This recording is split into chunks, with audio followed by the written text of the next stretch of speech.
السلام علیکم ناظرین، فیصل وائس یوٹیوب چینل پر خوش آمدید۔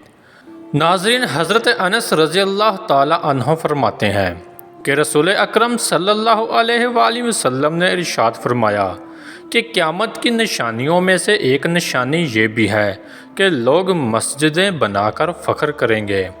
اسی طرح حضرت ابن عباس رضی اللہ عنہ نے فرمایا کہ حدیث شریف میں ہے کہ تم ضرور مسجدوں کو یہود و نصارہ کی طرح سجاؤ گے۔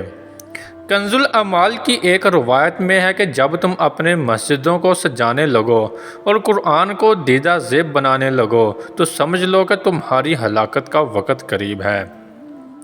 اسی طرح ایک حدیث جو کہ بہقی کی روایت میں ہے اور جو شعیب الایمان سے مروی ہے کہ ایک زمانہ میں ایسے لوگ ہوں گے جن کی دنیاوی باتیں ان کی مسجدوں میں ہوا کریں گی، تم ان کے پاس نہ بیٹھنا کیونکہ خدا کو ان کی کوئی ضرورت نہیں۔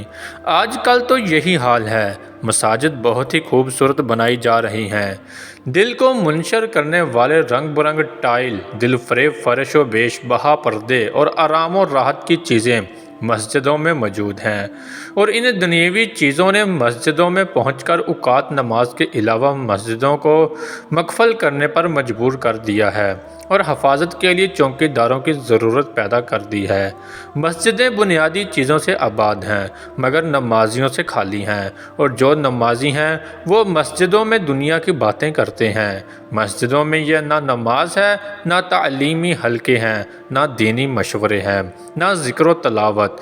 حالانکہ حضور صلی اللہ علیہ وآلہ وسلم کی وفات کے بعد مسجد خلفائے راشدین کے زمانے میں دین اور دنیا کی ترقی کے کاموں کے متعلق مشوروں کا مرکز تھی۔ آج کل نہ صرف اچھے عالم و حاکموں کی کمی ہے بلکہ ہر آنے والا کل اور ہر آنے والا سال پہلے سے گزرا ہوا دن اور سال کے مقابلے میں برا ہوتا ہے۔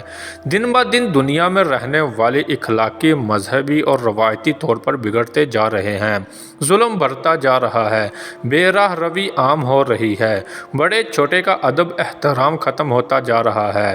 لہٰذا جتنا بھی وقت ملے، ایک عمر کا جو بھی سانس مل جائے اسے غنیمت جان کر اعمال صالحہ کے لیے ذریعہ بسر کرنا چاہیے۔ دوستو، ہماری آج کی ویڈیو آپ کو کیسی لگی؟ لائک اور کمنٹ کر کے ضرور بتائیے گا۔ ملتے ہیں اپنی اگلی نئی ویڈیو میں، تب تک اپنا بہت سارا خیال رکھیے گا۔ اللہ حافظ۔